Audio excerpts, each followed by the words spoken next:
everyone. Welcome to Inside Geocaching HQ. I am Chris Ronan. My username is RockChalk. I am one of the 80 or so lackeys who works for Geocaching HQ in Seattle. Of course, we're all still working from home right now, but the podcast rolls on remotely. And today I have for you another conversation with community volunteer reviewers. One of the best parts of my job is that I get to interact with volunteers almost every day from all over the world. And I hope you find it as interesting as I do to hear about what they do for the game and why they do it. This recording includes reviewers from 4 countries: Italy, Norway, Canada, and the United States. Let's get to it.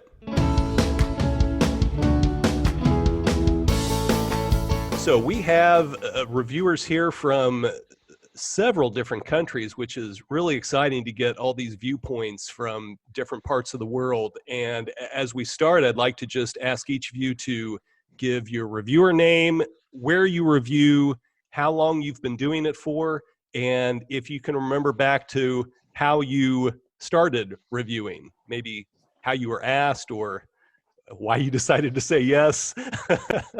Let's start in Southern California with Marko Ramius. Tom. Hey, hi, my name's Tom, and I'm Marko Ramius, my reviewer name for regular geocaches. I'm also GeoAware EU1 for EarthCaches. Let's see, my reviewing territory is Southern California, which starts at the 36th parallel, if you will, and everything south in California. Along with 3 other people, we have a team of 4 people for Southern California. And I'm the longest standing, I guess, reviewer for that area. I got my account opened in January 31st of 2006, I think it was. So I'm coming up on 15 years, I guess, in 2021. If we can ever get out of 2020. So it seems like if I go back in time, this guy named West Coast Admin was the reviewer for all of the West Coast of the United States, I think, and he was getting burned out. He was just looking for some help, and I think he asked somebody else in Southern California, and they said no, but maybe Flagman will do it. You know, that's my player name, and so he called me up and asked me if I'd be interested. You know, I thought, well, sure, why not? See what it's like. So I've seen a lot of changes over the years, and reviewing has really changed dramatically over the years. And the tools that we have now are light years ahead of what we had back then, and some of the things we look at are a lot different than we did before. I guess the reason I wanted to do it, well, partly because I thought it was sort of an honor to be asked, but in addition to that, I just thought, you know, this is a great sport that I am involved in, and I'd like to have an opportunity to give back to the sport and the game that's really been a lot of fun for me. Let's check in with Hans Christian in Norway. Yes, hello. My review name is Hexa Nomos, and I've been reviewing for a little bit more than 7 years. I am one of 6 reviewers from Norway, and I think on the statistics, Norway is country number 8 or 9 or 10 or something. Geocaching is rather popular in Norway and also in the other Nordic countries. So we have a team of 6 members on the review team, and we also publish geocaches for the Spitsbergen Islands belonging to Norway in the north. Well, we have a split the maintenance or sweeping work between us on fixed counties. I think I asked one of the older reviewers once on an event or something, and the year after I was asked to join the team, and I was very honored, of course. I think a driving force is to give something back to the community, Norwegian geocaching community. So, well, that was my goal then, and it still is, try to educate and try to solve big and small issues along the road. Staying over in that kind of general part of the world, we have Andrea from Italy. Yes, as Chris said, I'm a reviewer for Italy, and I'm a part of a team of 3 people. We also review the microstates inside Italy, San Marino and Vatican. I've been a reviewer since February 2008, so it's about just a little bit more than 2 years. And recently, during lockdown, we decided to share an account for the EarthCaching reviewer for GeoWare, an Italian GeoWare, because before it was covered by Tom. Italy was covered by Tom.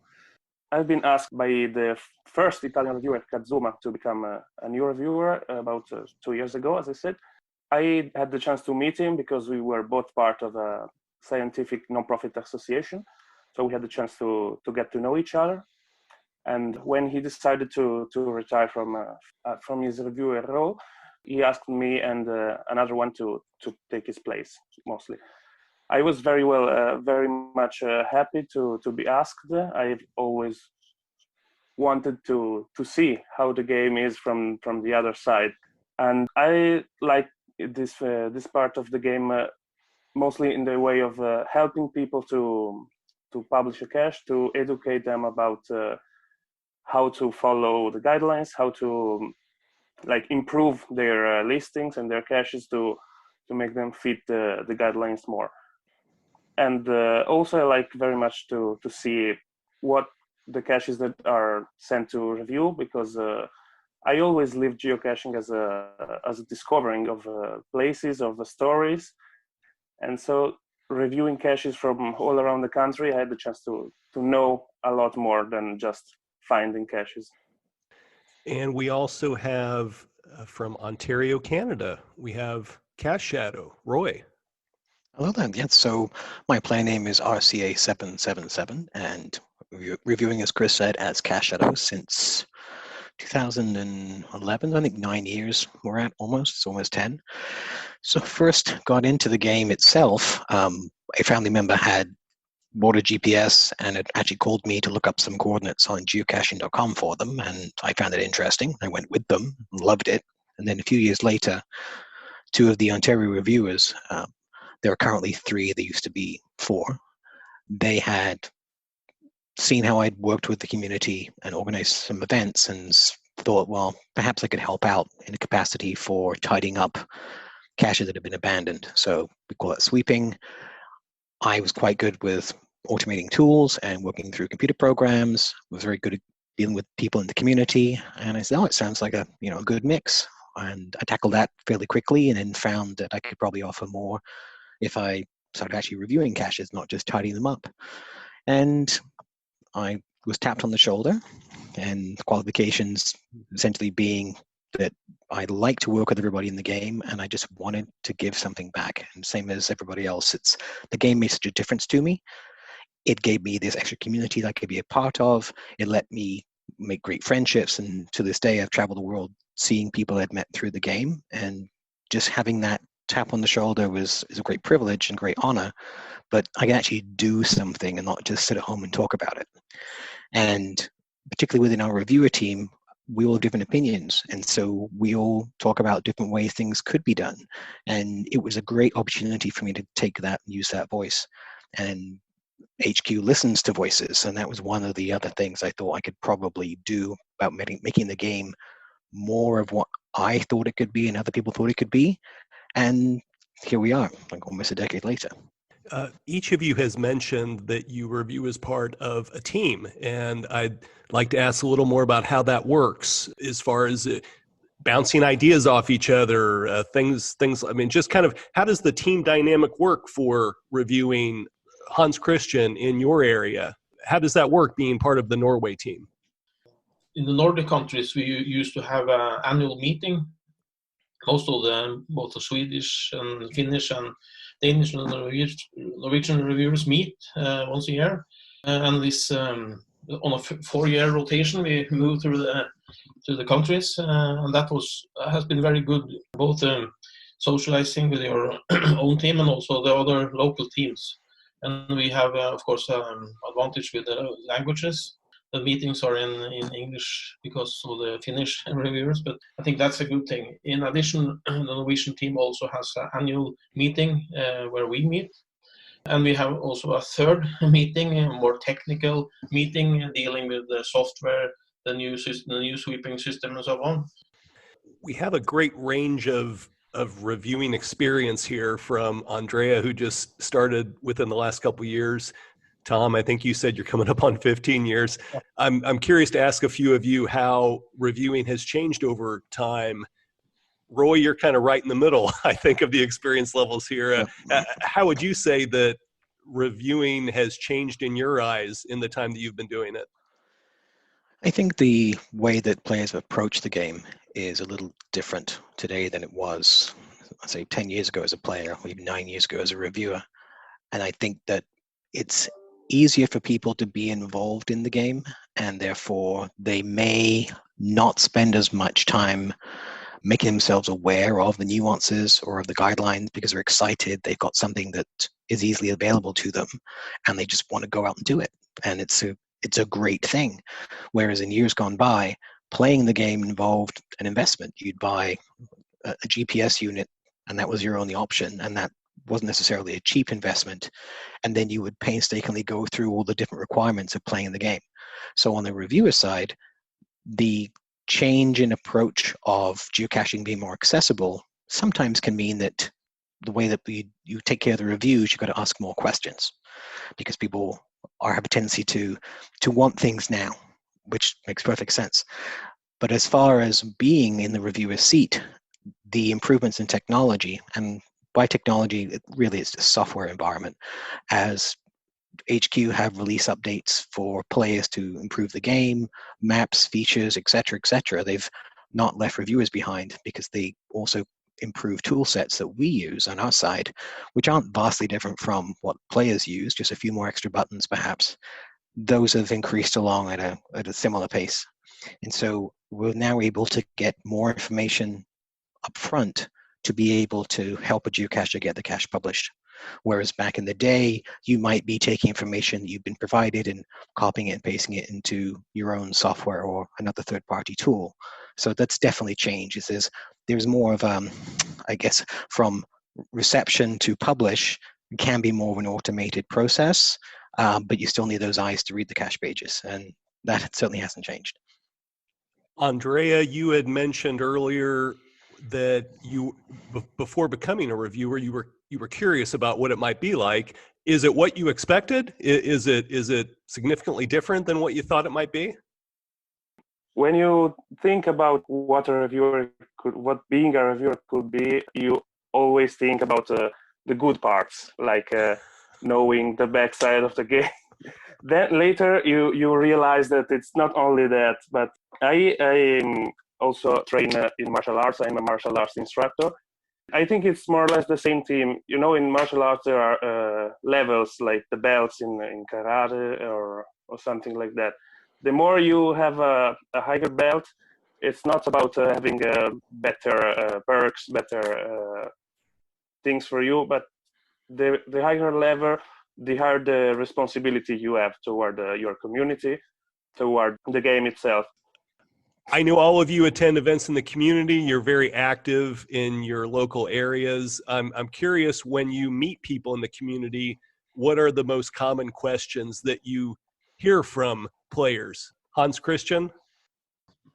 People ask us about different things, like how long we use to go through a cache page, what we look for, and some are very curious about the tools. But I reply that the tools are the same as you use, but we have a few more bells and whistles, as someone said earlier. I think people are very polite, and some ask questions, but I think generally the community think we do a fairly good job. It's very good when we get some positive feedback. To be honest, I expected more negative feedback, but we try, well, at least myself, I try to treat people in a good way, and I've been working as a teacher for many years, and perhaps that helps. Roy, I am reminded of a time a few years ago when I had a chance to attend an event with you in Canada, and I was struck by how you seemed almost eager to engage people in various topics, some of them very, very, very challenging. It was something that you seemed to really enjoy, and the folks that were there seemed to get a lot from it too. Yeah, I've always taken the approach that if you can put yourself in the shoes of someone else, you have a better idea of how you can make those shoes more comfortable for them. And I do this in my own work as well as with my reviewing. I try and create an environment where the geocaches know that I respect that they are what makes the game happen. And I just hope that they respect that my reviewer hat, when it's on my head, is doing its best to fulfill the role and enforce the guidelines. But there'll always be situations where it might be not a 1 or a 0, it might be some middle ground or some gray area. And with our reviewer team, we take approach, the three of us, that we like to try and nail down as many gray things as possible and make them one color or another. And so I find the best way to do that is to go and put myself out there and say, whether it be on social media, because I'm quite active in groups in Ontario here, do you have any questions? You know, what can I help answer now ahead of time to get ahead of your stresses that you might perceive are going to happen that may not? And the reception has always been great. I've had people who they've got their heart and their emotion, their soul into their design of a geocache, and it may not be guidelines compliant for something that it could be something they've overlooked, or it could be a nuance they weren't aware of. And they may obviously be frustrated for a few moments, but invariably the end of the conversation is a thank you, or they'll see me in person at an event and go, listen, I'm really sorry if I gave you a hard time. Like, I get it. I totally understand. And so I've just found that being out there and being, I guess, attainable in my own time really helps keep the community up to date and informed. At the same time, lets me bring back things to the reviewer team so we can say, you know what, that person's got a point. What's a good way to address that within our region? Or even go to HQ and say, you know what, what's a good way for us to look at this, maybe outside of our bubble of Ontario, Canada? And yeah, I love events for that. Since I have a couple of EarthCache reviewers here, I'd like to ask about the EarthCache process, because I will admit I'm completely intimidated by it. I don't feel like I could personally hide an EarthCache because it just seems so overwhelming to me. Tom, I'll start with you. What are tips that you give to people when it comes to trying to successfully navigate the EarthCache review process? Oh well, that's very few Earth caches get approved on the first round. I must say that, unless it's an experienced hider of Earth caches. There are some technical requirements. The reason that a cache get thrown back or pushed back is that they haven't provided an adequate science lesson on the cache page.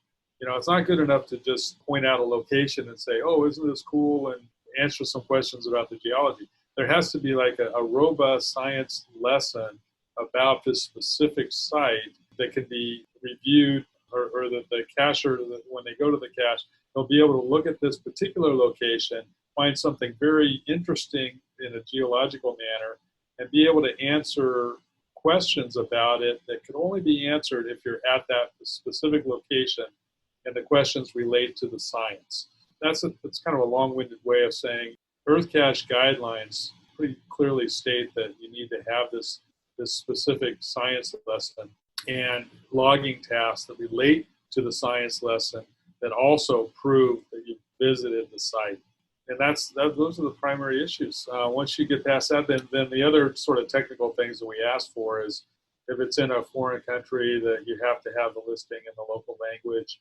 And you can have any other language you want. And for me, I need English because I don't speak many other languages. So I ask for an English translation. And then also that you provide the answers to the logging questions in a reviewer note that will get deleted when the EarthCache is published. So those are the issues that I see mostly. Andrea, is there anything you would add to that? Well, I mostly agree with Tom. The main issue is that people hardly find a connection between the place and the geological science lesson. And sometimes they are just trying to publish a cache that they could not place as a traditional. They're trying to make it an EarthCache so they can publish it anyway. But on a more general way, I would say that the same tips that I would say to a normal for normal reviewing, like learn about the guidelines and about what you're doing, and mostly communicate with your reviewer. Well, as we kind of wrap things up here, I mean, I could talk to you guys for hours, but I want you to get on with the rest of your day. But I'd like to just ask each of you if there's anything that you wish people knew about the reviewer role, about what the reviewers do, or about anything people can do to make reviewing smoother. Just any thoughts that you might have about what you do and why you do it, and maybe something that people don't know about what reviewers do. Tom, we'll start with you. The biggest thing that I would like people to know about reviewers is that we're on your side. We're on the side of the person trying to hide a cache. We want caches to be published because we're cachers ourselves. We love to go caching. And the last thing we want is to be able to, we're not looking for ways to prevent a cache from being published. We're looking for ways to get caches published that fit within the guidelines. Hans Christian, what are your thoughts on that? Well, I agree totally on this team. We're all on the same team. There are not two teams. There is only one team, and we all play on the same team. So I think being friendly with especially newcomers and try to guide them regarding the guidelines and idea of the game, if we need to tell them that, to act friendly to them. If you get some kind of strange question, try to always answer polite. If I have a bad day, perhaps I shouldn't review that day. So I think act positive and try to be a good guide for them, to guide them. And I think for a newcomer, it's could be positive to join some local events and to try to talk to some local experienced geocachers to get advice from them. Andrea, what are your thoughts on that? Well, Tom and Hans Christian have said pretty much what I think. Learn and communicate. The two main things that a geocacher should do when he wants to hide a cache. And with those, you will see the improvements in the caches and in the whole game. Roy? Reviewers support geocaches as much as they can. Geocaches are the ambassadors of the game. Every geocacher has it within them to make the game the best it can be. But reviewers themselves, they're not infallible. And the reviewer hat, when you're wearing your reviewer hat, you have a set of guidelines you're working with to try and stop there from being absolute chaos. So there are different things in different places that work in different ways. So when I think of reviewers, first of all, it's a volunteer role. The hours are very flexible, the vacation times are limited, but a lot of people don't realize that the pay is not that great at all because it's a volunteer role. I put myself in a position when someone says, what's it like to be a reviewer, or could I ever be a reviewer? Say, absolutely. If you love the game and you've got a great knowledge of the community and the guidelines, that's fantastic. But it's really almost a customer service role in that you are trying to make the experience better for everybody. And for some folks, that itself can be intimidating. And for others, it just seems to be right up their street. And I'm here right now with a group of folks who definitely understand what it's about. It's a pleasure. That was Tom, aka Marko Ramius, and GeoAware EU1 from California. Hans Christian, aka Hexa Nomos from Norway. Andrea, aka Julia Tofana from Italy. And Roy, also known as CacheShadow from Ontario, Canada. More reviewer talks are on the way, so stay tuned for those. If you have an idea for the podcast or any feedback on the podcast, we would love to hear from you. Send a message to podcast@geocaching.com. In the meantime, from myself and all the lackeys at Geocaching HQ, happy caching.